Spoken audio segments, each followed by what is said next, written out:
What is going on, everybody? Welcome back to the X Factor Daily NBA show. Riding solo today, no biggie. Only three games to get into last night, so not a lot to talk about.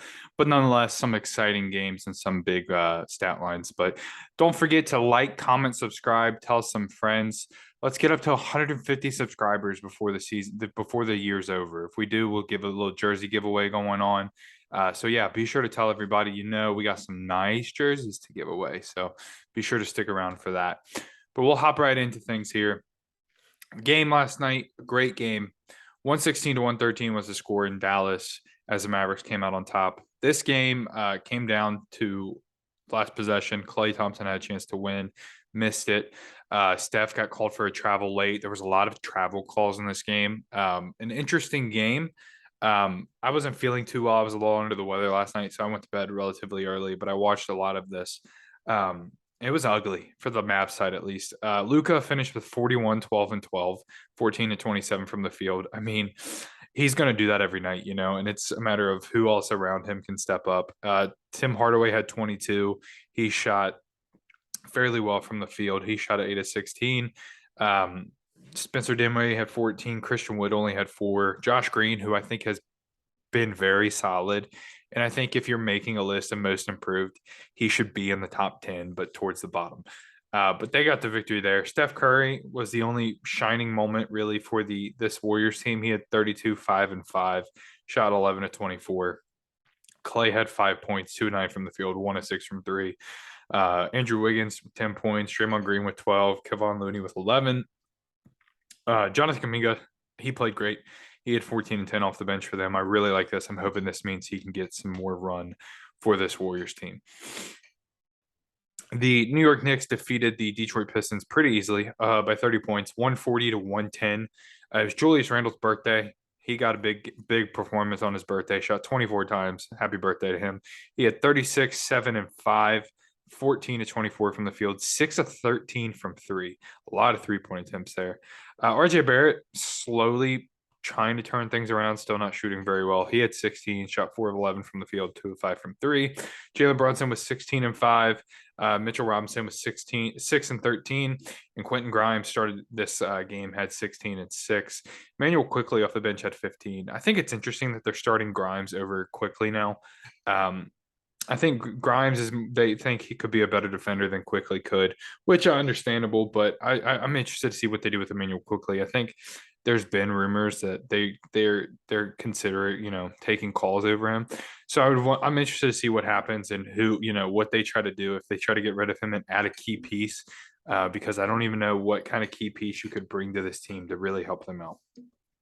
And for the Pistons, no Jaden Ivey, no Cade Cunningham.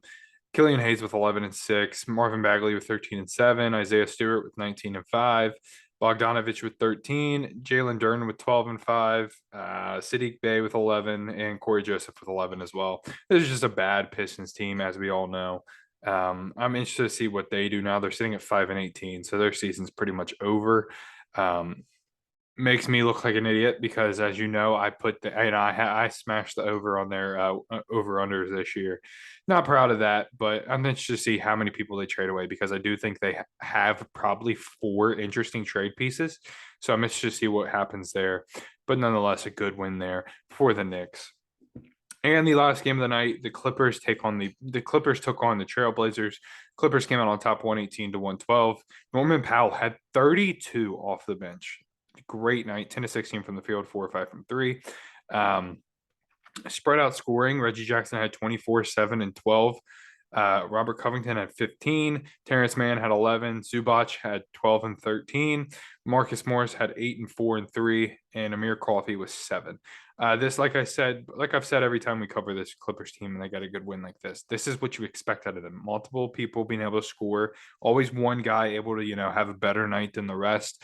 But they have several guys that can score the bucket and can play well together. Now you just need those 2 superstars together. So when everything gets rolling for this Clippers team, I do think they'll be dangerous. It's just a matter of when and how long will things be rolling.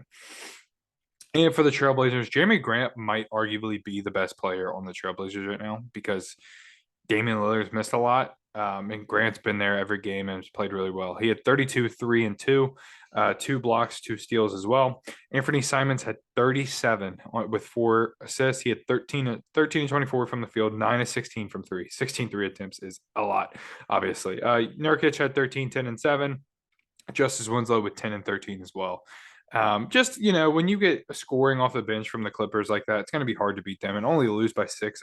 I think is impressive.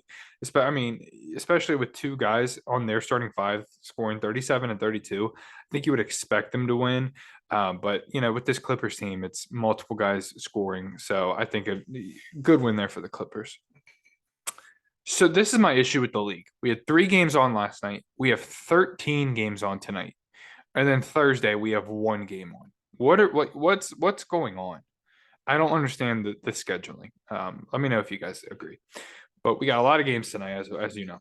7 o'clock, the Cavaliers host the 76ers. Give me the Cavs. Cavs are a better team. I do think they're an interesting team without Jared Allen. I hope Jared Allen can. I hope Jared Allen's back tonight. I'm not positive though. 7 o'clock, the Magic take on the Hawks. I'm going to go with the Magic here. Hawks are in a kind of a weird slump right now. And I do think this Magic team has the tools to beat anybody. And I think defensively, they can make Trey really work, especially with how bad he's been struggling from the field. So give me the Magic.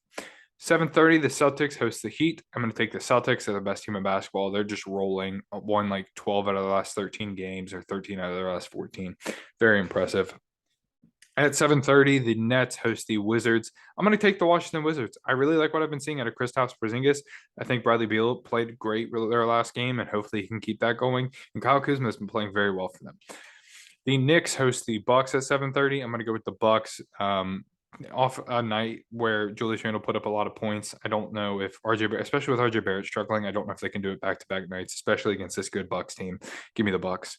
The Grizzlies go to Minnesota to take on the Timberwolves. I'm going to go with the Grizzlies. I expect a big night out of John Morant. This Timberwolves team is going to be very interesting because Cat's out for an extended amount of time. And I'm interested to see what they do with just one big man again. I could either see things really down, like taking a bad turn, or they look good with just one big man and they have to figure what they're going to do from there. But I'm going to take the Grizzlies. The Pelicans host the Raptors at 8 o'clock. I'm going to go with the Raptors. This is going to be a very good game. I think defensively, these two teams, like I wouldn't be surprised if this is a low scoring game. I'm going to take the Raptors on the road. The Spurs take on the Thunder at 8 o'clock. I'm going to take the Thunder at home. The Spurs team is not good. And I think this Thunder team, they're not ready to quite give up on the season yet. At least I hope they're not. The Nuggets host the Rockets at 9 o'clock. Give me the Nuggets. Jokic is very solid. He's, picks and chooses his spots, trying to get his guys involved. Jamal Murray had a good game the other night. Give me the Nuggets. At 9 o'clock, the Suns host the Bulls. I'm going to go with the Suns. Cam Payne's played very well for them. Mikal Bridges is playing really well. DeAndre Ayton's playing really, really great. And you've got Devin Booker, who's the best shooting guard in the league right now. So give me the Suns. 9 o'clock, the Clippers take the Jazz in Utah. I'm going to take the Clippers. I think, we saw Norm Powell have that great night last night, and I think that somebody else is going to step up and have a great night tonight. And this Jazz team, momentum's really left them. At 10 o'clock, the Kings take on the Pacers.